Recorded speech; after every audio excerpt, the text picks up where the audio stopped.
We acknowledge that we live and work on the traditional lands of the Gunai-Kurnai Nation, and that sovereignty was never ceded. We pay respects to elders past, present and emerging. We acknowledge that we benefit from the colonial structures and policies that remain in place today. We stand in solidarity with First Nations people and recognise their ongoing struggles in dismantling those structures. During the First World War, strikes caused fuel shortages so severe that the Victorian government reopened the old brown coal mine near Morwell in the Latrobe Valley.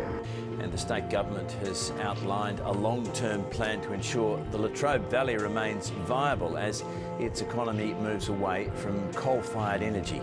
It's been the lifeblood of the Latrobe Valley for decades, but continual change in the power industry and the introduction of the carbon tax means it's time for a plan B.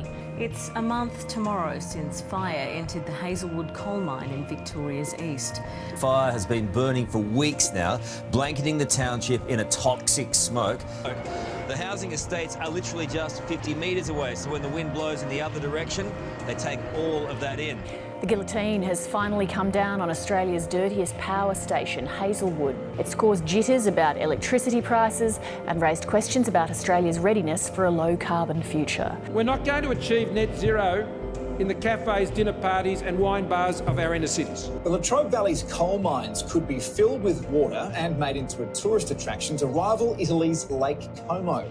This is Coalface. Hi Josie! Hi Steph, how are you doing? I'm fantastic. Oh yeah, I feel like, is this mood lighting really bringing out the grease in my face? Well, you don't look greasy, but you sound greasy. I feel greasy. So, welcome to Coalface. I'm Stephanie Sabrinskas, and I use she, her pronouns. And I, unfortunately, am Josie Hess, and I use they, them pronouns. Oh, boy. So, do you know what? What? Just to bring up, because I don't think we've touched on this, I think last time we recorded, the Liberals were in power, and now the Labours is in power. The Labour, I know. I this is the first time in my voting life I've been genuinely happy. Like, I was happy That's when... democracy for you, baby. Yeah.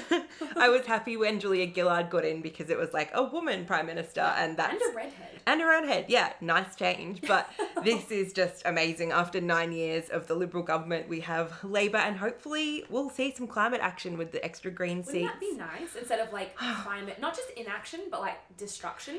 The koala is officially on the endangered species list as of, I think, last week or the week before.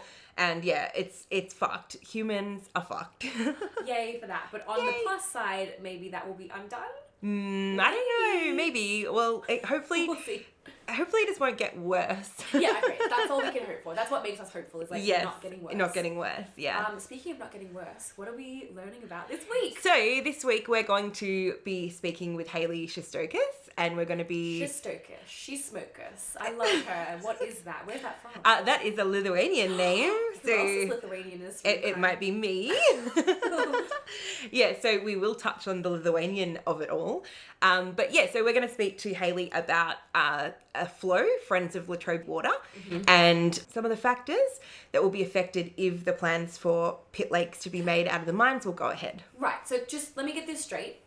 We've got these holes, giant coal holes, just like everywhere around here.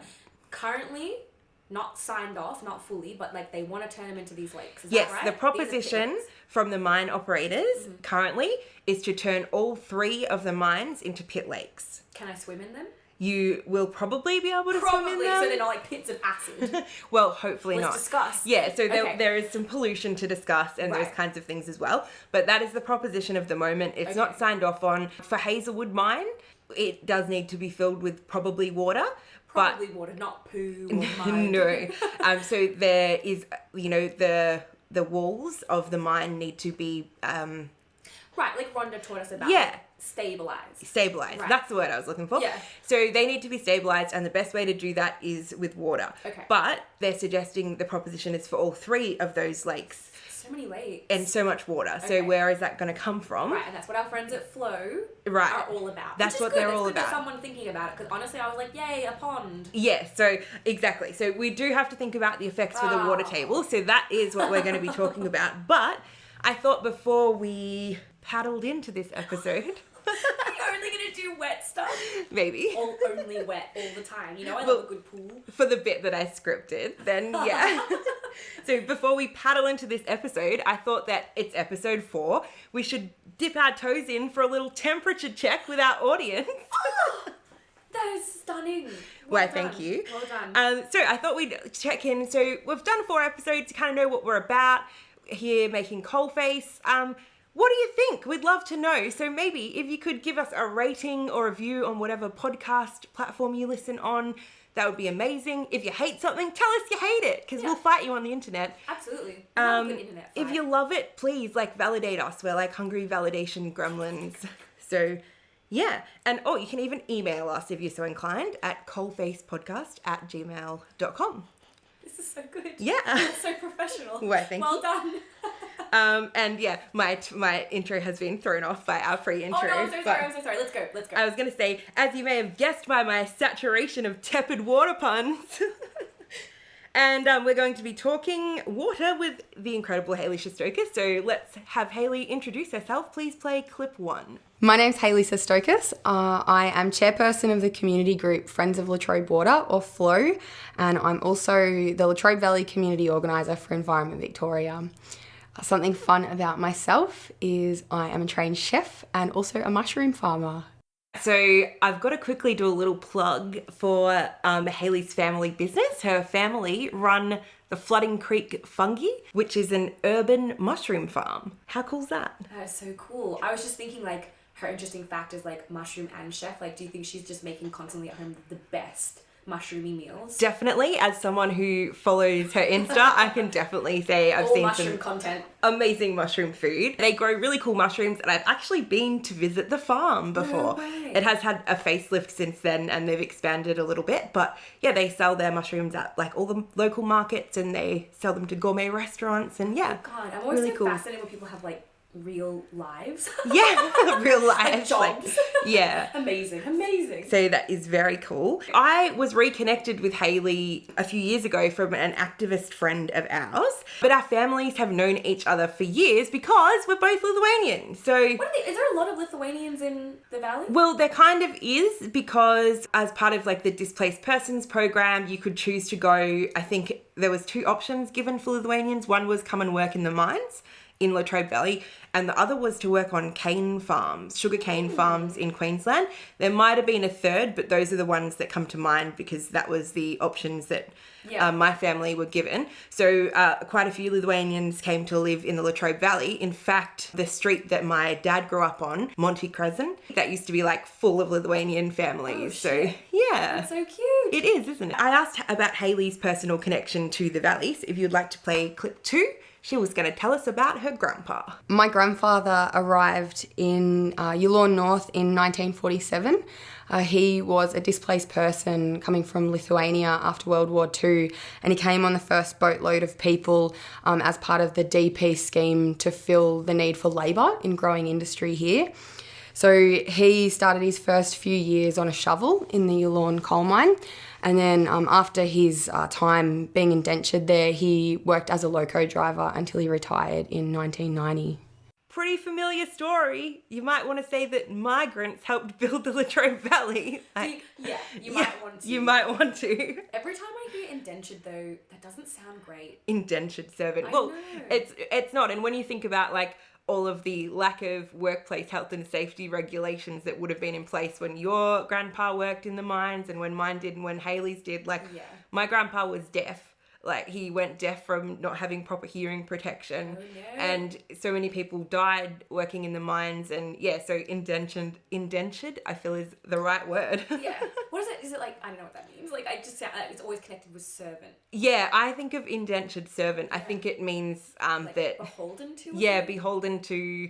We could probably Google it. If you're an indentured servant and that's incorrect, let us know. Hit us up in the comments below. If you're allowed. Yes, if you're allowed. Yeah, so Hayley has a similar family history to us, but she grew up in Yulon North. So I asked her about growing up in Yulon North and what that was like. So if you want to play... It's my favourite town! Clip 3.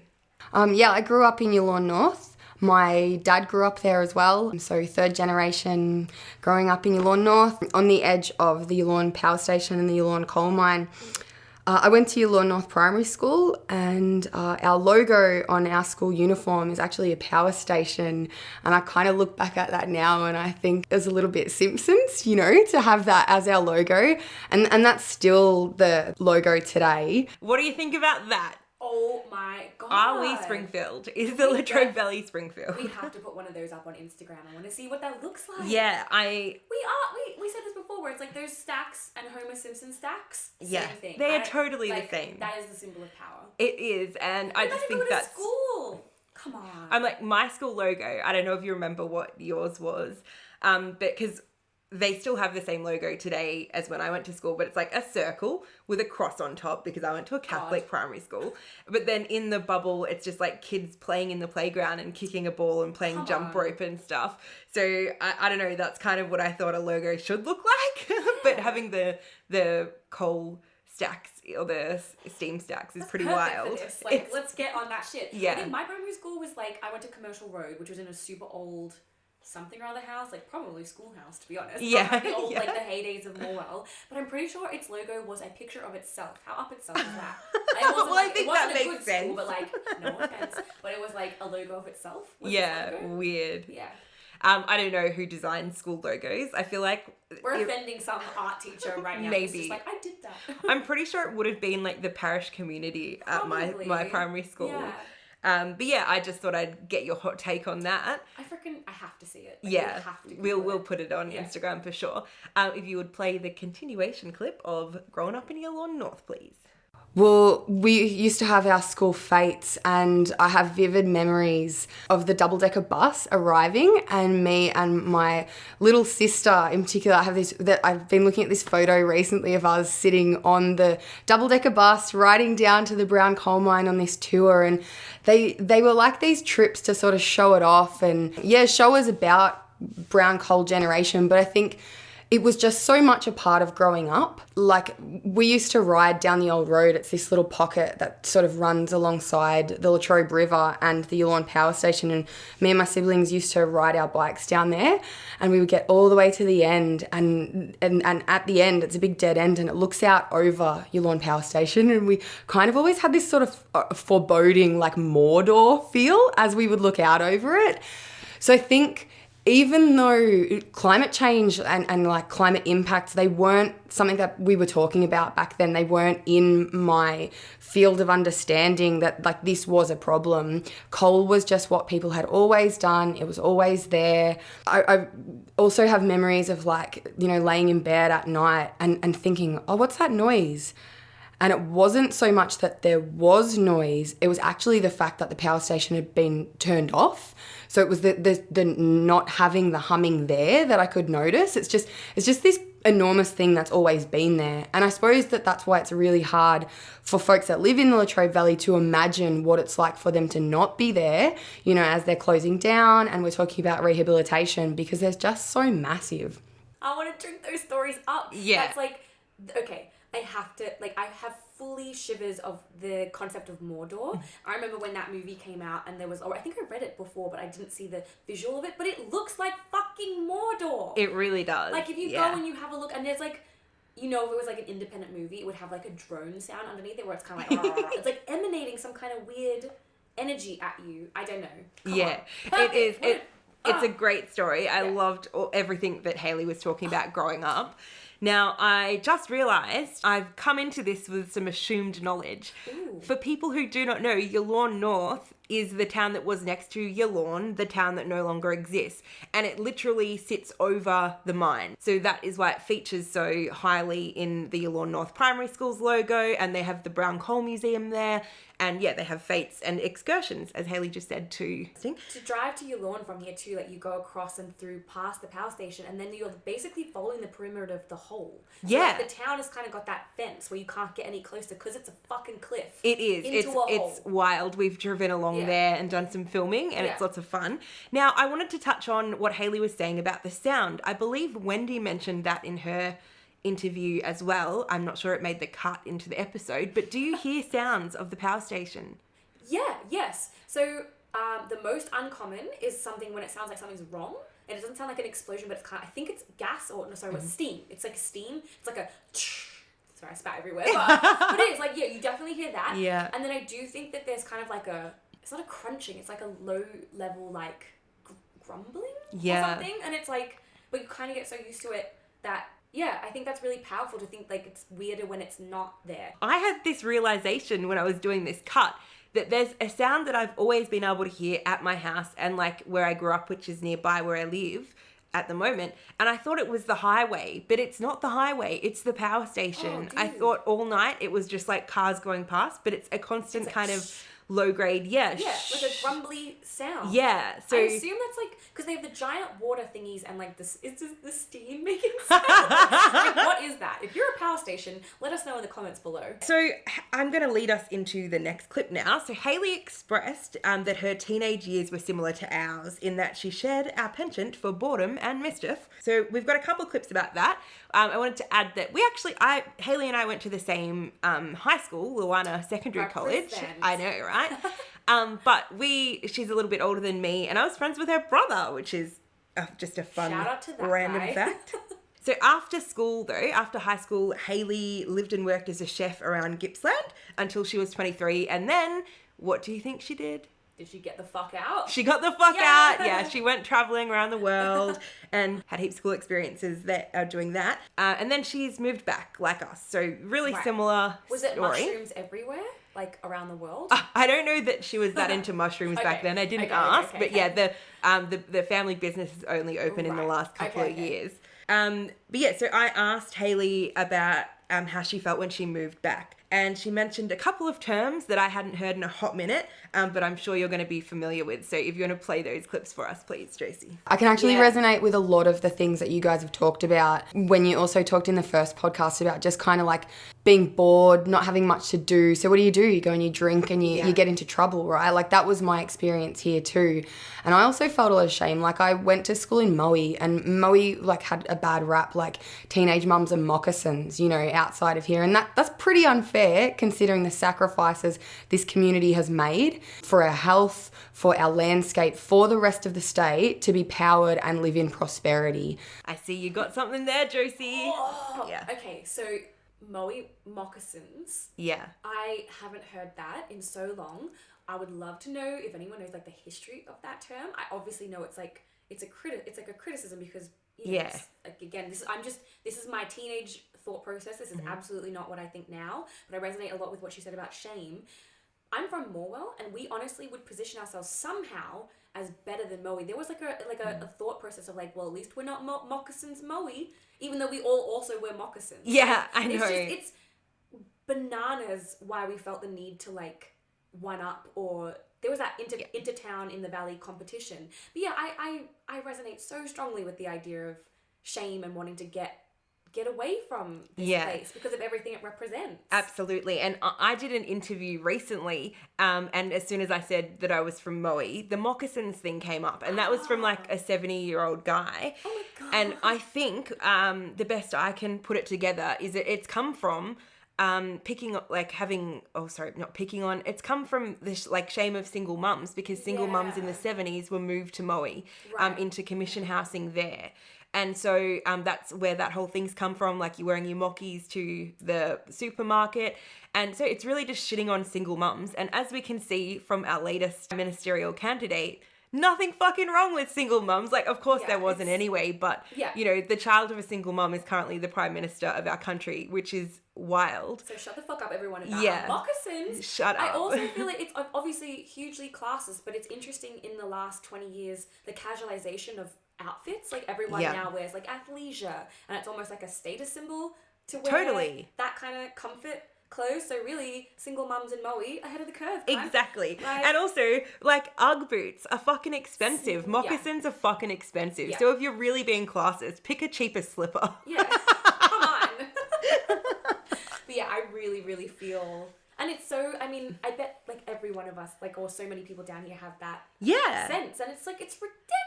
It's ridiculous. And it's internalized classism. And so I wanted to talk about classism with that note, which we have talked about.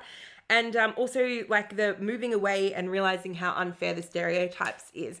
I think Hayley has summarized that beautifully in saying that for the sacrifice that our communities have made for the rest of the state to live in electricity comfort. It's just another way of making people not care about the class below them, because then, you know, at the risk of their own privilege, which we shouldn't have. This shouldn't be an idea at all.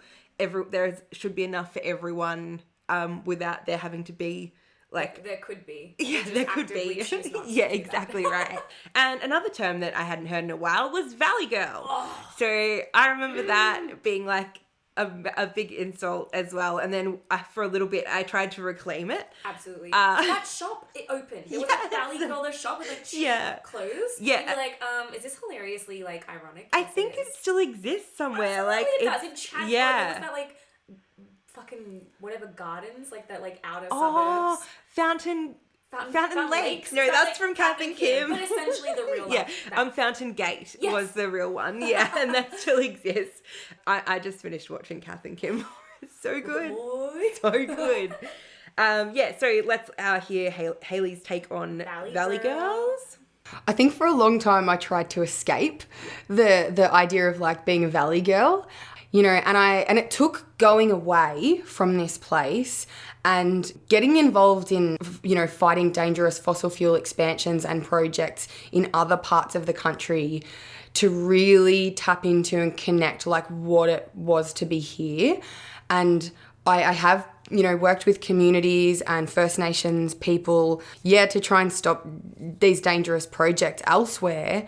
And now I've kind of come home and I'm like, wow, there is this huge piece of work to do here in terms of shifting away from coal and finding, you know, new industries and new opportunities for our community. Like Victoria has a huge role to play in leading the rest of the state, and we're well positioned, and the Latrobe Valley is well positioned to be a renewable energy leader because we have the infrastructure here. We don't have the best solar opportunities, but because the grid is here, that actually makes us a good candidate for building that.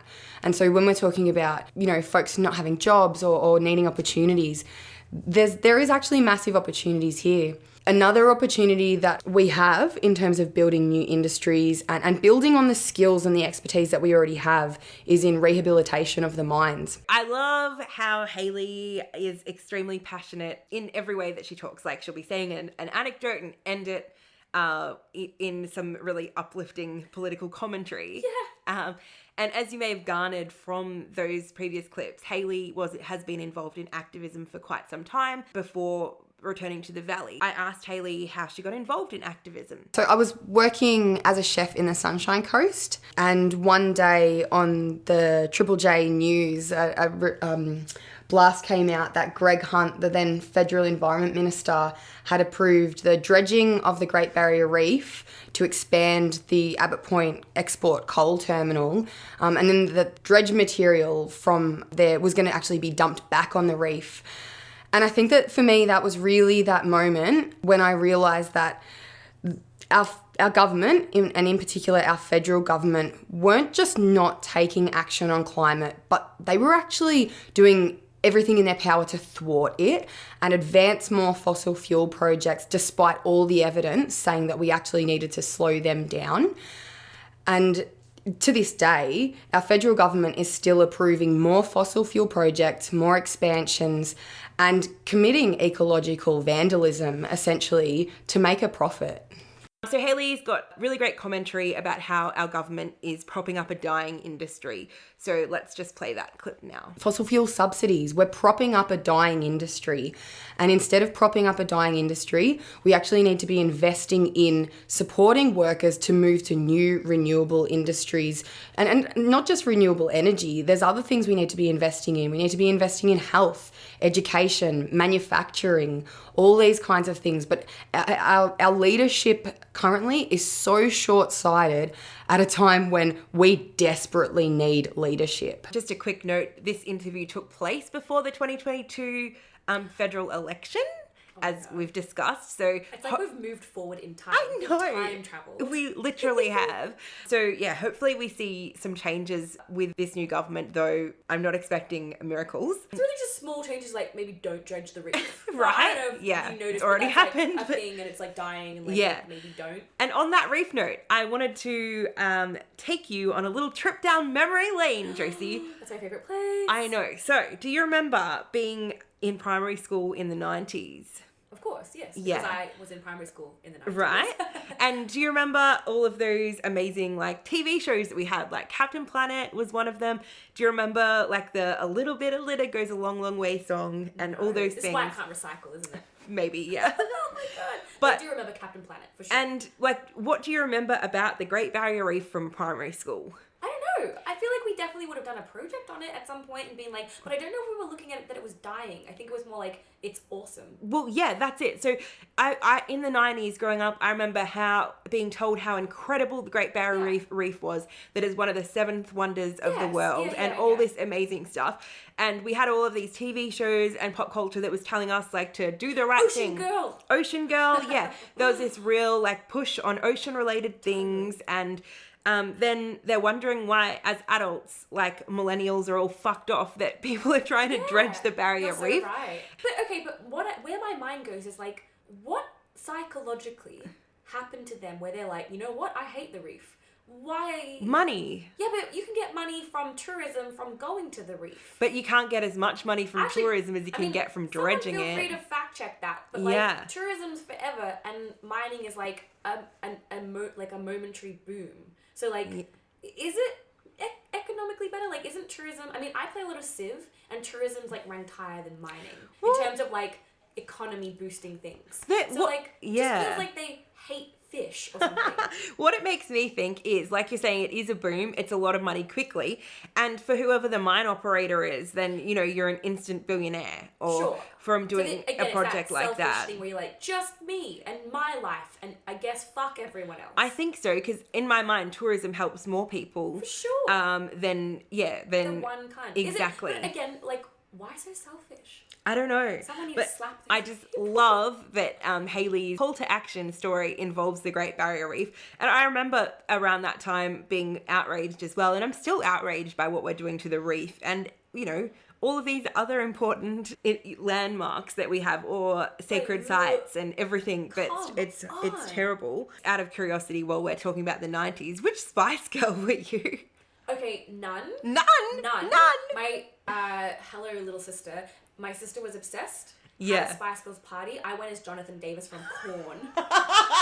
And now you're non-binary. Could you see that coming? No, I absolutely. Now, obviously, have a very queer appreciation for Spice Girls. Yeah. At the time, I was like, no. Yeah, fair enough. Which one were you? I was Ginger, obviously. Jerry. Yeah.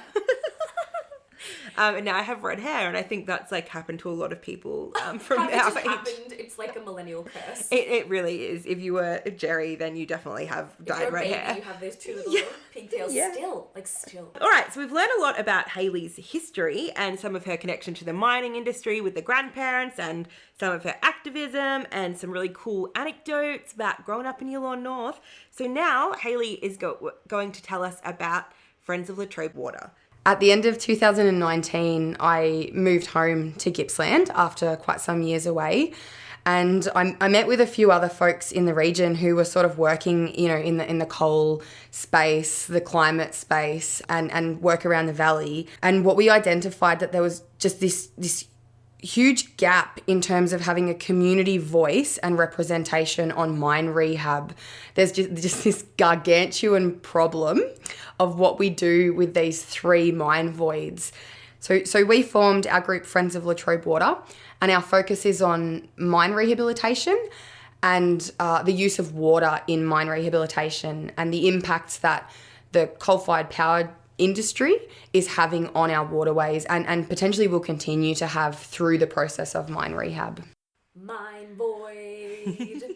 Gargantuan. It's really, and maybe this speaks to how much you're often gaslit, but like, it's very nice to hear someone speak about it in the way that we understand it, where it's like, this seems like a fucking huge problem. Yeah. And it seems really bad. It does seem really bad and really big and hard to manage. Gargantuan. Very good words. So Flow have been working on a few different submissions in a few different areas around water, including mine rehabilitation, coal ash dams, water strategy, and coal to hydrogen. You can find out more about these submissions on their website, which will pop into the show notes. But for the purpose of our episode, we're going to hone in on mine rehabilitation, coal ash dams, and the true cost of water. Yes. So, I know you love water. So water plays a big part in not only coal-fired power generation, but it's also going to play a massive part in rehabilitation, especially if the proposition to turn the mine voids into pit lakes goes ahead. So we're going to hear from Hayley some of the issues that turning the Hazelwood, Yallourn and Loy Yang mines into pit lakes will leave us with. Let's go, Hayley. Let's go. Ultimately, I think that the biggest problem that we face with turning the mines here in the Latrobe Valley, the 3 mines, into pit lakes, is that we do not know where that water is going to come from. In the instance of Hazelwood mine, for example, there is a really clear-cut case for why water needs to be used to achieve stability of that mine and also to avert potential further fire risk. But the amount of water that needs to be used to fill the Hazelwood mine to a full pit lake is greater than the Sydney Harbour. And then every year it's going to require many, many gigalitres to actually fill up that evaporation. So at the moment, the operators want to use water from natural sources. But then, as you start to add in, Yallourn wants to use water, Loy Yang wants to use water. We're in a drying climate and the rivers are already suffering. The Gippsland lakes are already suffering. They need more environmental flows in order to achieve proper health, which they're not at now. We actually can't afford to be taking water from our natural sources. And one of the big issues around this is that water from our waterways and natural sources isn't actually valued properly. The cost of setting up alternative water sources, so we're talking about recycled water from Melbourne through the Eastern Treatment Plant, or another desalination plant are enormous. So of course the operators don't want to pay the large cost for the water. They want to take the cheaper way, as you would. The cost of water needs to be valued properly. Before we head into talking about that clip, I just want to give a shout out to the other members of Flow for all their amazing advocacy. And I also wanted to give a special mention to Tracy Anton, who was kind enough to provide me with some additional information for my research. So she emailed me some further info on the true cost of water, and I've selected some bits for you to read. I was going to be like, what is it, like $2? Like how much? Well, we're going to get into that. But first, if we can get you to have a look at these biddies and read those. It's happening. Yeah. Okay. So does this need like a setup, or do I just read them straight out? You can just read them straight out. So this is about the true cost of water, people. Culturally, water feeds the arteries of life on land. All life on land, with life unable to exist without clean water. But water is not costed for its true value. Rather, it is a commodity to be manipulated by government and industry with confidential deals made and no transparency. Oh, that sounds real bad. Real bad, yeah. Our rivers are in poor health with insufficient flows to maintain essential ecosystem survival. And this is in bold, you guys, so...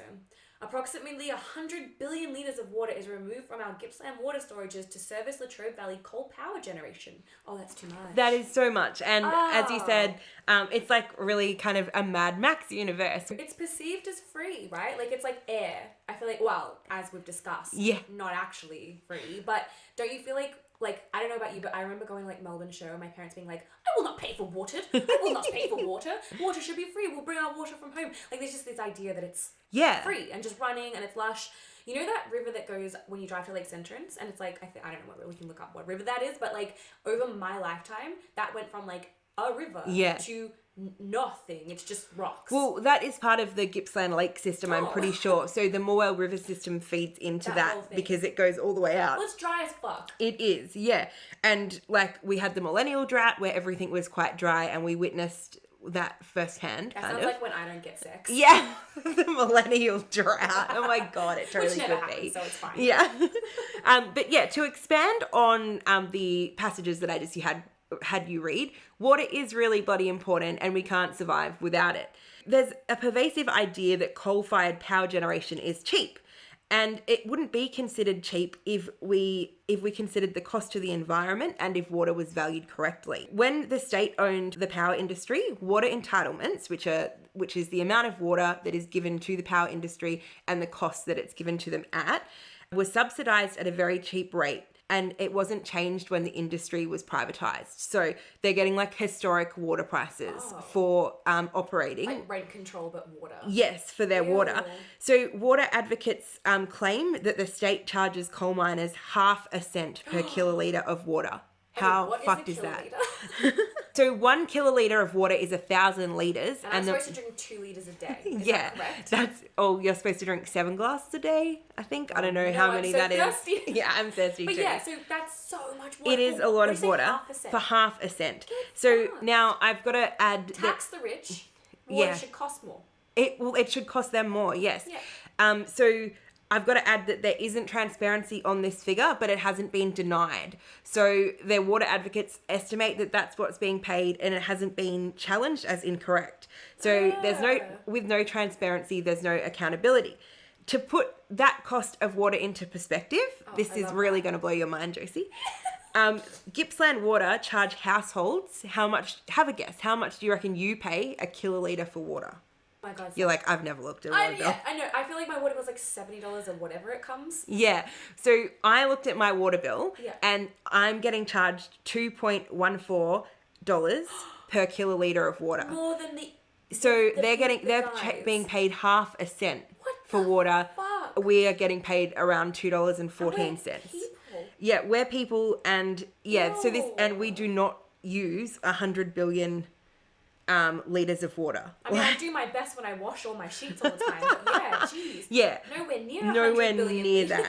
So if the coal industry had to pay the amount that we pay for water, it wouldn't be cheap to make it. That is a scandal. It is. It really is a scandal. And also, so there's been things that have been done to try and curb this or whatever. So the Gippsland Water Factory was built to treat... Sounds nice. And it does. The Gippsland Water Factory. Go get some tasty, like, homemade water. Yes. So, it was built to treat and recycle sewage water for the industry. Less nice. But, if it's all it's doing, so what happens with water is that it's used to cool down... Oh, yeah. The steamies. The steam. So, but it's used twice in the process of creating... Oh my God, I wrote all this down. Creating electricity, yeah. Oh my God. What's that thing they do? What are we talking about? Power. Yeah, this plant was made with the intention to supply the coal industry with recycled water. However, the contract price for fresh river water between the state and the coal miners is so low that it's cheaper for the Latrobe Valley coal miners to continue business as usual and not actually use the Gippsland Water Factory. So that... Who's in charge of that? The Ministry for Water? The government the state government and the federal government.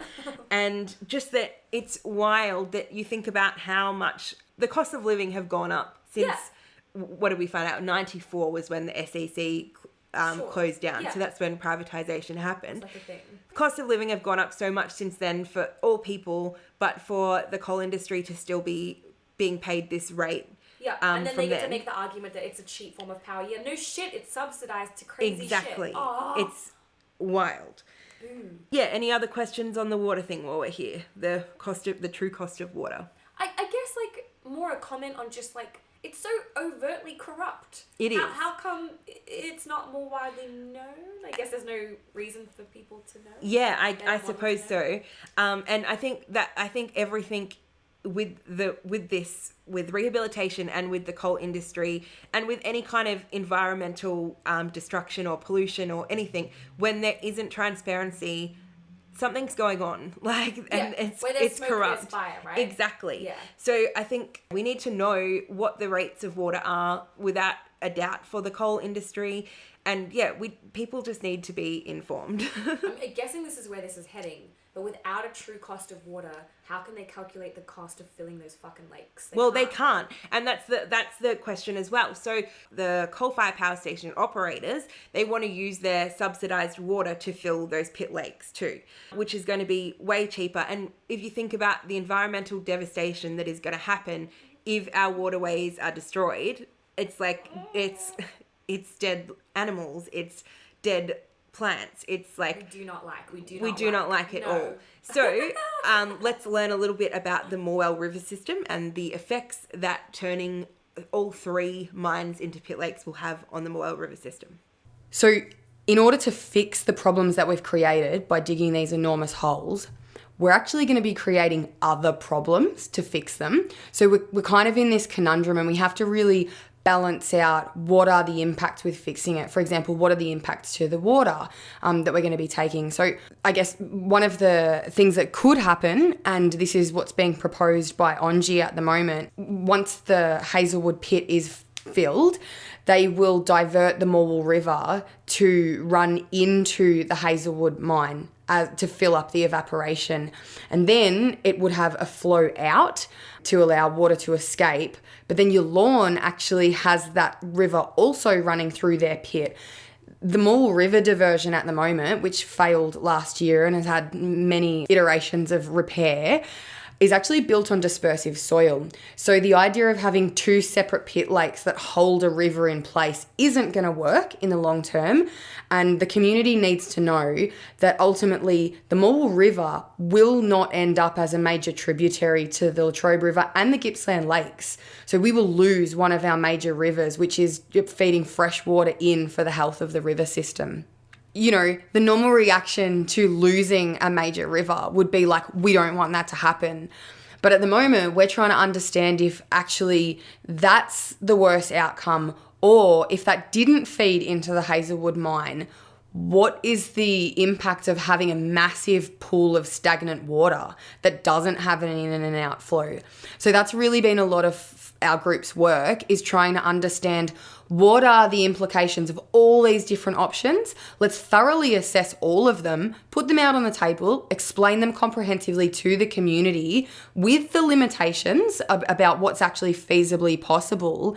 And then let's make an educated choice, because ultimately it's going to have to be a trade-off in one way or another. But we need to make sure that everybody gets to participate in that decision making, and it doesn't come down to the operator's pocket, what they're willing to spend on it. The biggest block is, where is the water going to come from? If we had a desalination plant or recycled water available, I think it would be a lot easier to make these decisions. One thing that is critical to understand is the cumulative impact of rehabilitating all 3 of these mines and the different variations within that. So the Latrobe Valley Regional Rehabilitation Strategy set out to do that, but we don't think that has adequately determined and given us enough information to decide these things. I see you have some feelings there. I'm real thinking about, I got stuck on a giant stagnant pool of water. So I'm just imagining, like, have you ever done that thing in summer where you like leave your pool? Like if you get a blow up pool, or I know you've got your little swimming thing. Yeah. And then they're like, you leave it and you're like, I'll come back, I'll get to it. Yeah. And then like a couple of months later, it's like literally just like mesquites. And like, it's awful. It's awful. And that's what, like, okay, so Morwell and the land here has given itself to power a nation, and now we're going to give it some filthy, big, gaping, stagnant swimming pools that then also destroy the land. Cool. Yeah. Not great. Don't love it. Also because of the pollutants that are left behind from coal mining as well, and from coal ash dams, which we're going to touch on soon. Then, you know, that could be leaching into the groundwater and leaching into the environment also. So having moving water is a better option usually for the pollution. But Flo are doing work in these areas, and so are Environmental Justice Australia, and so are Environment Victoria. So we have people who are looking out for it. I feel like we need, new plan, right? New plan. Because I live here and I was like, wee, a swimming lake, yay, that's so great, that's so good for me personally.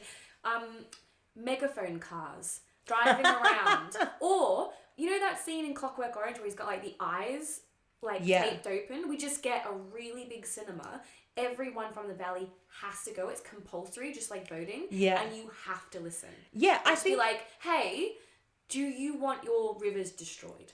Probably not. Let's do a vote. Like, how do you get... I think we all want to know, right? Like, when you're told in a way that's, like, accessible, then you're like, oh, no, SpaghettiOs, like, that's so bad. How to... And I guess that's the incredible work that activists like Hayley are doing, which I'm like, thank God people are working on this. But, like, it's hard not to be a little overwhelmed by the size and magnitude of these holes and the problem to fill them. Yeah, absolutely. Like, and I am stressed. I know, it is so really stressful. And there's so many factors to care about and to consider. So, like you say, thank fuck for activists. And thank gosh that people are doing the work. And, like, we're even trying to do the work by... Pats on back for us.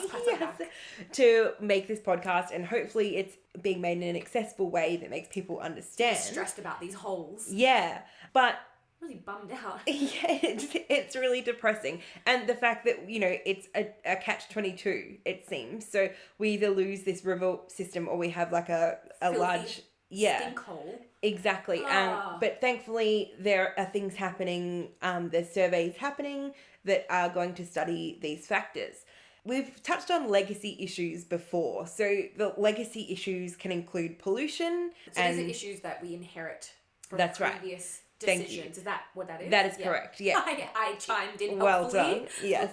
So we touched on those in episode 1 with Rhonda and the Mineland Rehabilitation Authority, but we're going to take a further look at some of the legacy issues from the perspective of flow.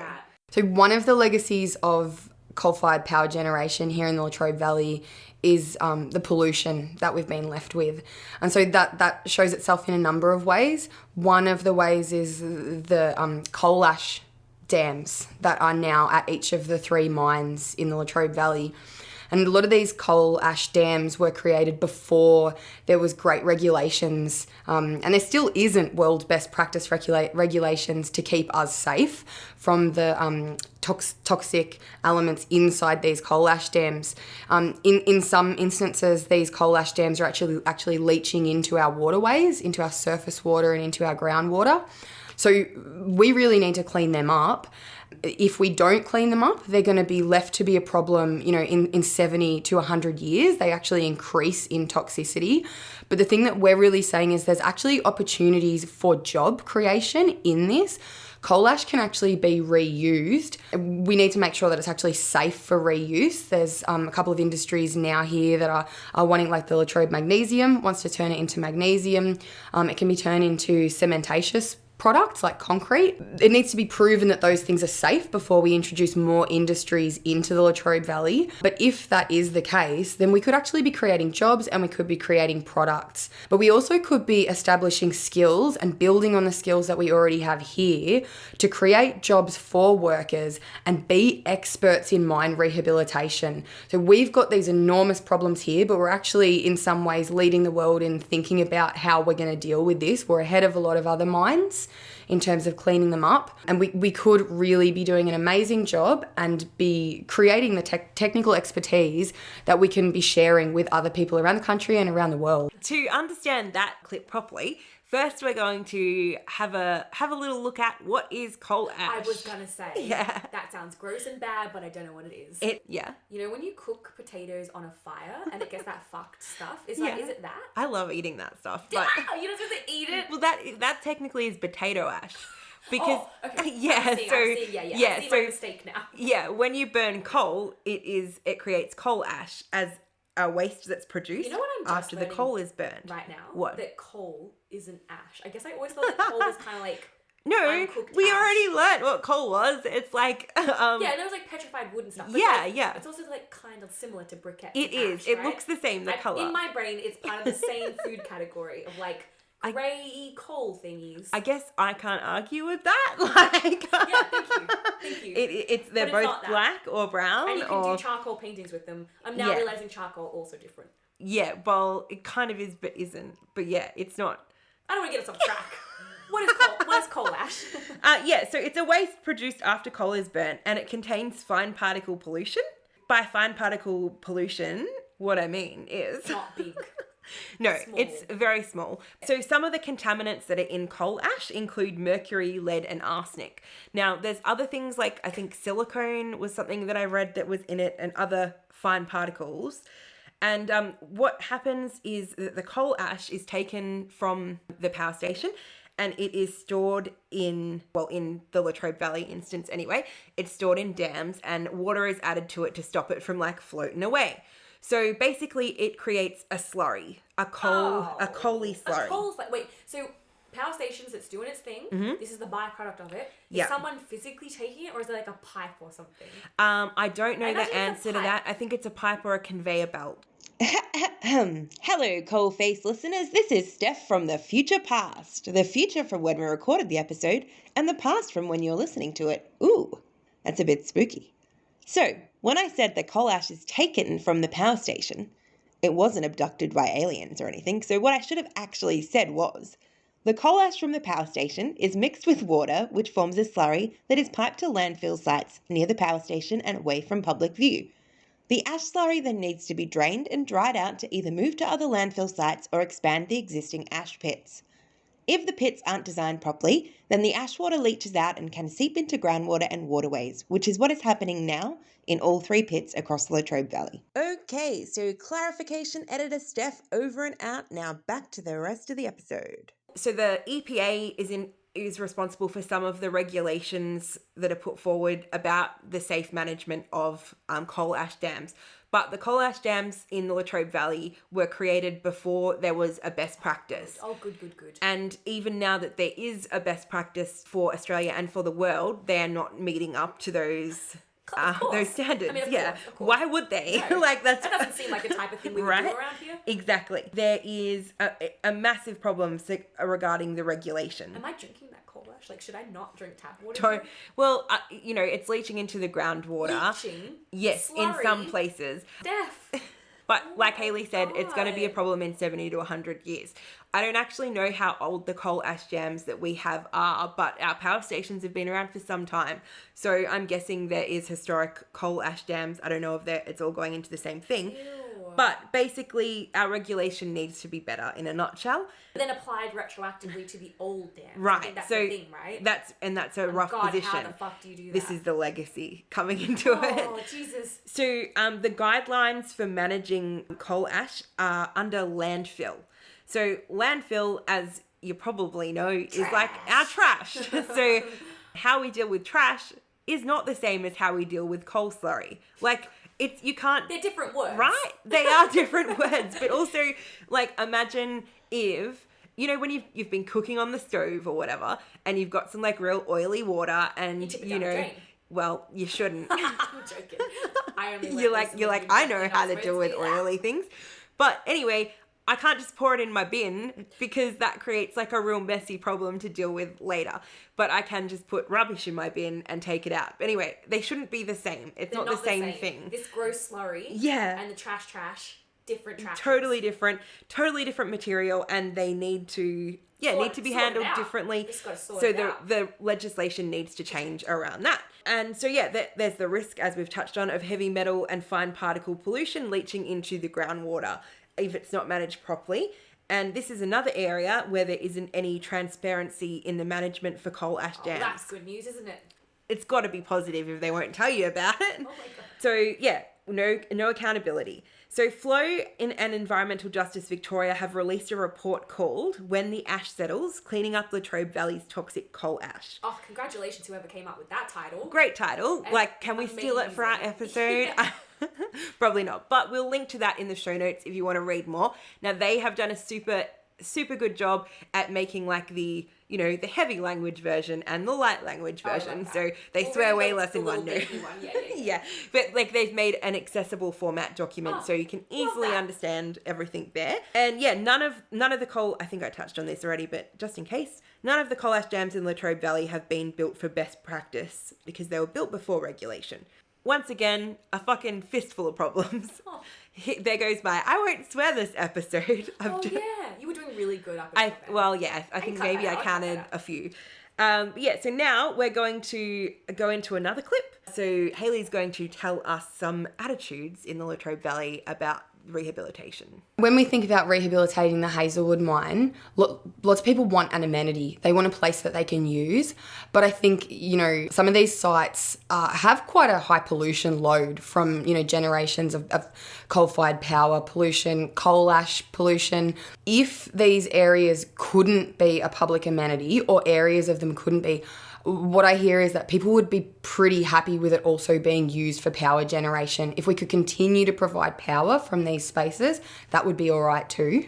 All right, what I'm hearing is... Yes. Okay, look, I like to dream big, and I was hoping, just like Hayley said, that this would be like an excellent fun time lake, like some kind of tourist thing, like a roller coaster, I don't know, something awesome, right? BMX track, I don't know, something cool. What we're maybe having to actually concede is that it's too gross and it would just have to be used for power generation because no one's going to want to have a picnic there. Yes, that's right. And also the cumulative effect of filling all 3 of the pit lakes with water is likely going to destroy our water system. So there's, we could maybe do Hazelwood, but still, where is the water going to come from for that?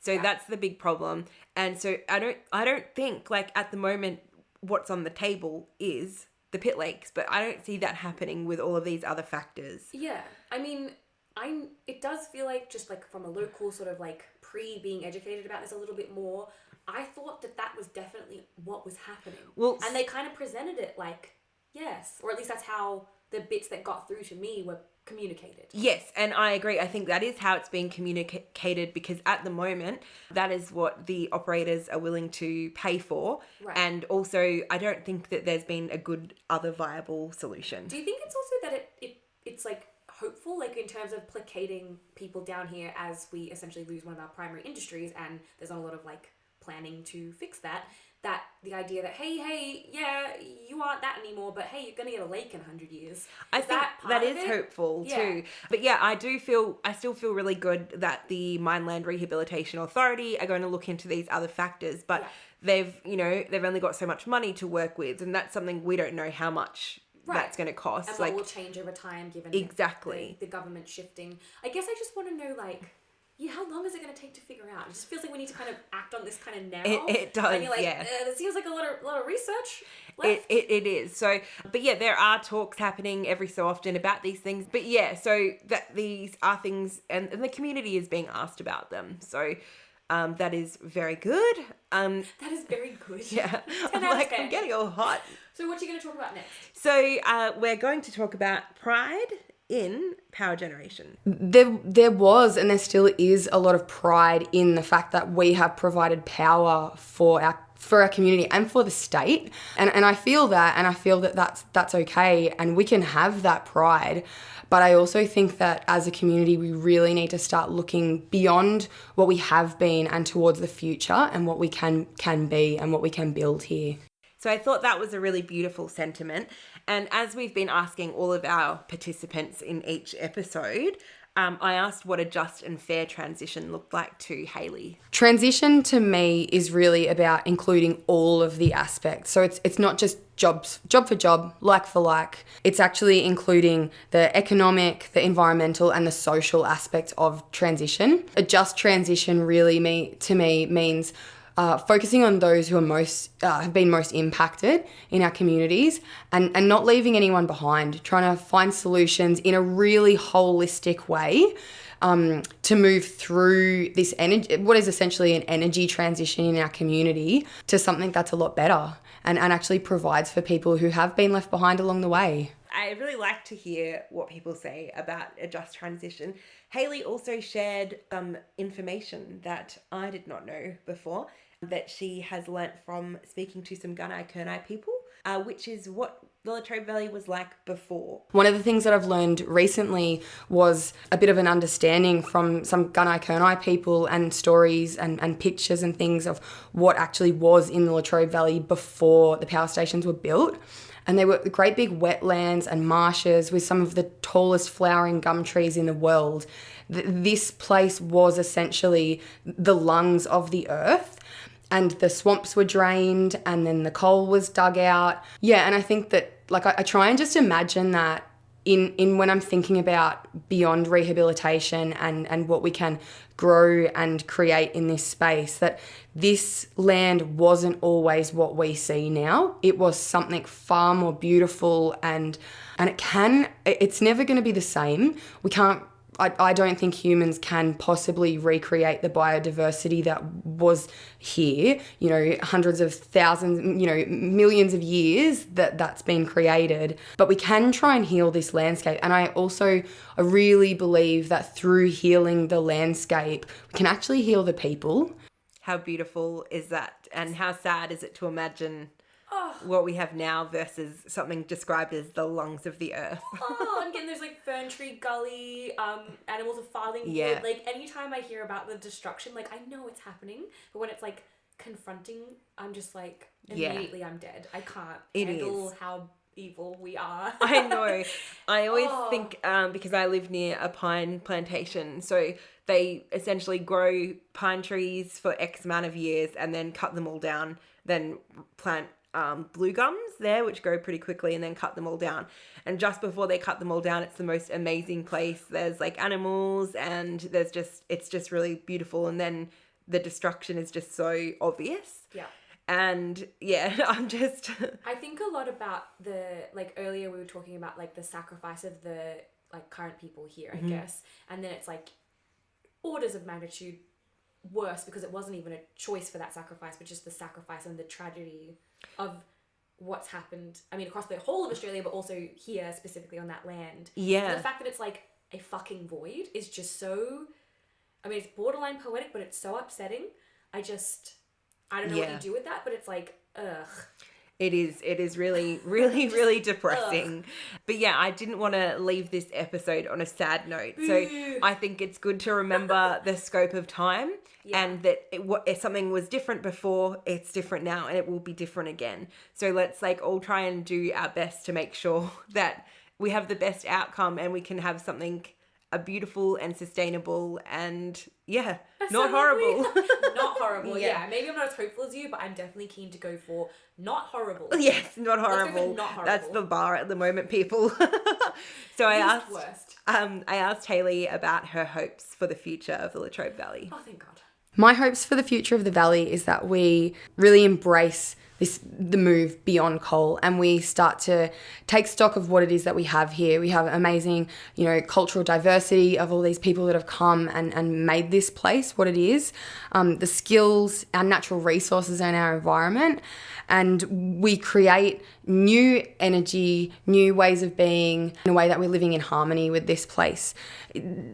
Gippsland's quite connected, the rivers that start here end up in the Gippsland Lakes, and the Gippsland Lakes is a major tourist attraction for Victoria and indeed like people from around the world.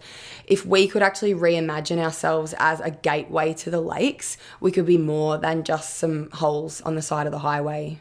Oh, more than just some holes. How many people do we have to speak to that are like, let's reimagine ourselves as more than holes? I know, more than holes, more than coal. I definitely feel like that sentiment of like, it's like everyone's screaming for this, like, we are more than coal, we are more than whole. Yeah, it absolutely is. Everyone we speak to literally says the same thing, paraphrased in a slightly different way. Yeah. And I think that is like truly how we look forward. We've got a lot of work to do in reimagining, and a lot of work on the ground to make these things happen outside of our minds. Outside of our minds. But it makes me think about like the idea of even just calling us like the gateway to the lakes. I'm pretty sure someone else already is that, so they'll have to fight them for it. But like, can you imagine if like instead of being like, oh, you're from like Gross Power Station land, you were like, oh, gateway to the Gippsland Lakes or whatever, like. Beautiful. It sounds lovely. Not that I own a house, but if I ever did, feels like the prices would go up. Right, and totally. not in a housing crisis-y kind of way, but in like a sustainable and everyone's fine kind of way. I definitely agree with you there. Like we could be.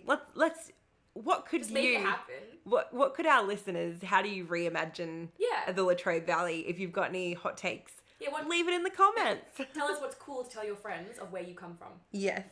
So I asked Hayley where people can follow along with Flow and Environment Victoria.